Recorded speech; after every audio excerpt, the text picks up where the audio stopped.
निर्जला एकादशी की महिमा, कथा और व्रत पारण के दिन भगवान श्री हरिविष्णु की पूजा का शुभ मुहूर्त जानें। ज्येष्ठ मास के शुक्ल पक्ष की पापनाशनी निर्जला एकादशी व्रत पारण के दिन भगवान श्री हरिविष्णु की पूजा आराधना और एकादशी की रात्र में जागरण करते हुए निर्जला एकादशी का व्रत करने वाला मानव अपने साथ ही बीती हुई 100 पीढ़ियों और आने वाली 100 पीढ़ियों को भगवान वासुदेव के परम धाम को प्राप्त होता है। एकादशी तिथि का व्रत पारण और उस दिन भगवान श्री हरिविष्णु की पूजा का वैज्ञानिक और आध्यात्मिक महत्व से सब लोग अवगत हैं। फिर भी स्वतंत्र मतानुसार देवी देवताओं की पूजा आराधना करते हैं। जानते हुए मन में विचार आया कि साधारण जन मानव कल्याण हेतु इस विषय पर वीडियो बनाकर सागामियों को एकादशी व्रत रखने और उस दिन भगवान श्री हरिविष्णु की पूजा आराधना करने की प्रेरणा करें।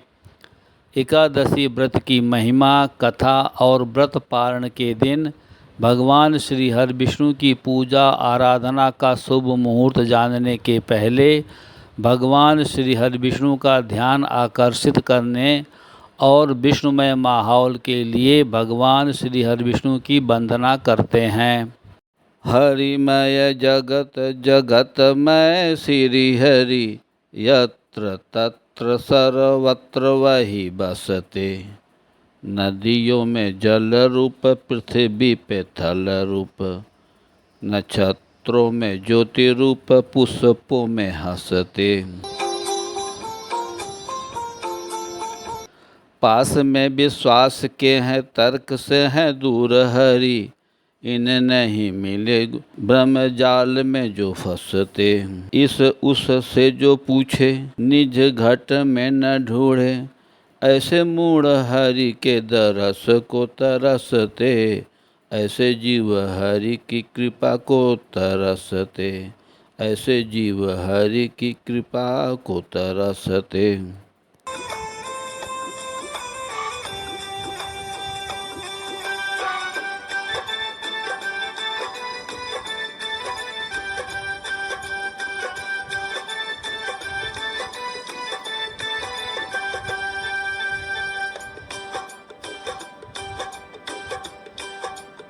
श्रीमन्नारायण नारायण नारायण, श्रीमन्नारायण नारायण नारायण।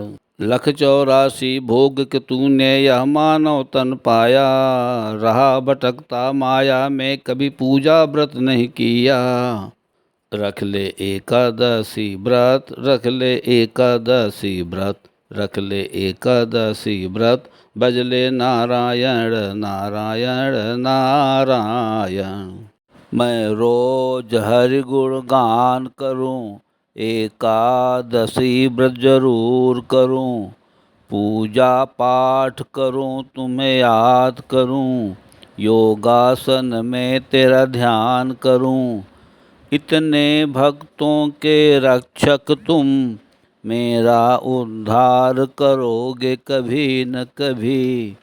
यदि नाथ का नाम दया निधि है, तो दया तो करेंगे कभी न कभी। संसार का सुख दुख देख लिया, मैंने जान लिया हरि नाम लिया। तेरे सिवा ना कुछ मेरा, प्रभु ध्यान दोगे कभी न कभी। यदि नाथ का नाम दया निधि है, तो दया तो करेंगे कभी न कभी। वंदना के बाद एकादशी की महिमा में पहले पर ब्रह्म और जीव को समझते हैं। पर ब्रह्म मात्र संकल्प लेते हैं और महामाया पूर्ण करती हैं। पर ब्रह्म की लीला में पर ब्रह्म के एक से अनेक होने के संकल्प की पूर्ति में असंख्य जीवात्माएं पर ब्रह्म से अलग होकर इच्छा पूर्ति और उसके अनुरूप कर्म करने के लिए भूलोक में आकर कर्म योनि धारण करती हैं, जबकि जीव की कर्म और भोग दो योनियाँ होती हैं। भूलोक में कर्म योनि और नरक और स्वर्ग जैसे लोक में भोग योनि में रहती हैं। जब भगवान ने सभी जीवात्माओं की इच्छा पूर्ति के लिए कर्म क्षेत्र अर्थात भौतिक जगत अथवा भूलोक और कर्म यौन प्राणियों की रचना किया तो उसी के साथ साथ अनेक प्रकार के पापों का भी जन्म हुआ। उन पापों से एक पाप पुरुष की रचना हुई। भगवान ने देखा कि आत्माएं बहुत जल्दी पाप की ओर प्रवृत्त होती हैं और उन्हें दंड के लिए बार बार नारकीय लोकों में भेजा जाता है।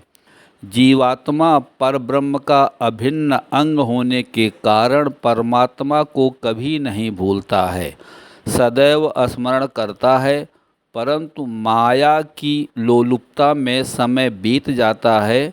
जन्म मरण से मुक्ति अर्थात मोक्ष पाने की इच्छा रहती है, परंतु यज्ञ पूजा पाठ भजन कीर्तन आराधना व्रत और ध्यान योग नहीं कर पाता।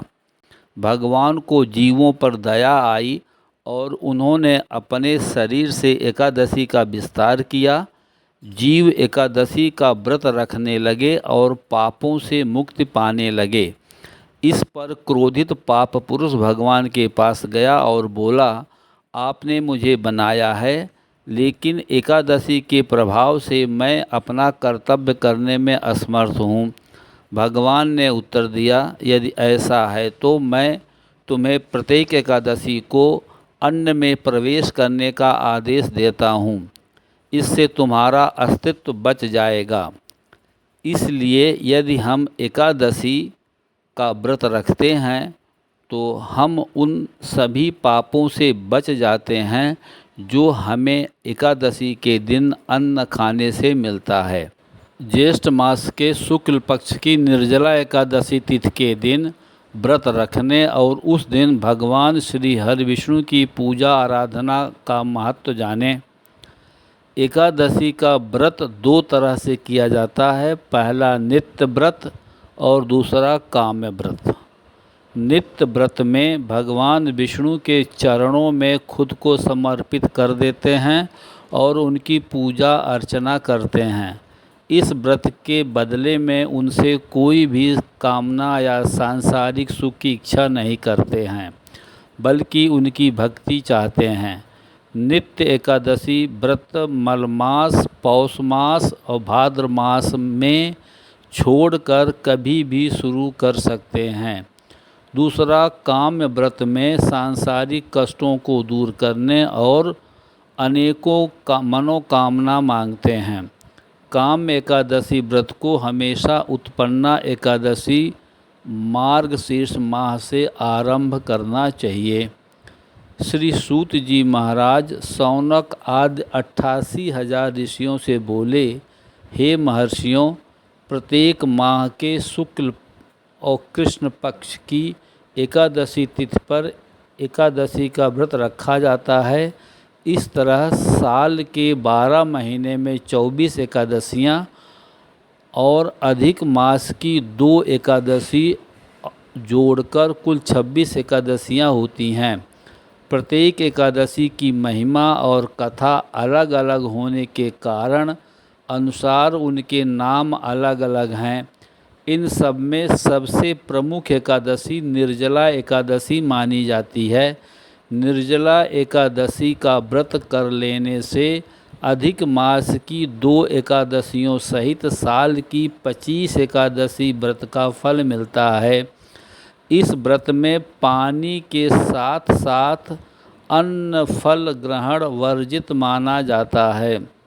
इस दिन भगवान विष्णु की पूजा अर्चना करने से साधक की सभी मनोकामनाएं पूर्ण होती हैं और उसे समस्त पापों से भी छुटकारा मिलता है। इस दिन अन्न और धन का दान करना बहुत ही शुभ माना जाता है। ऐसा करने से पैसों की कमी नहीं होती और आपके घर में हमेशा बरकत बनी रहती है। निर्जला एकादशी को क्यों कहते हैं भीमसेनी एकादशी? 5 पांडव पुत्रों में भीम ने मोक्ष की प्राप्ति के लिए निर्जला एकादशी का व्रत सबसे पहले रखा था, इसलिए इसे भीमसेनी एकादशी के नाम से भी जाना जाता है। निर्जला एकादशी अथवा भीमसेनी एकादशी व्रत कथा। जब वेद व्यास ने पांडवों को चारों पुरुषार्थ धर्म, अर्थ, काम और मोक्ष देने वाले एकादशी व्रत का संकल्प कराया था, तब युधिष्ठिर ने कहा, जनार्दन, ज्येष्ठ मास के शुक्ल पक्ष में जो एकादशी पड़ती हो, कृपया उसका वर्णन कीजिए। भगवान श्री कृष्ण ने कहा, हे राजन, इसका वर्णन परम धर्मात्म व्यास जी करेंगे, क्योंकि वे संपूर्ण शास्त्रों के तत्वज्ञ और वेद वेदांगों के पारंगत विद्वान हैं। तब वेद व्यास जी कहने लगे, कृष्ण और शुक्ल पक्ष की एकादशी में अन्न खाना वर्जित है। द्वादशी को स्नान करके पवित्र होकर फूलों से भगवान केशव की पूजा करें, फिर पहले ब्राह्मण को भोजन देकर अंत में स्वयं भोजन करें। यह सुनकर भीमसेन बोले, परम बुद्धिमान पितामह, मेरी उत्तम बात सुनिए।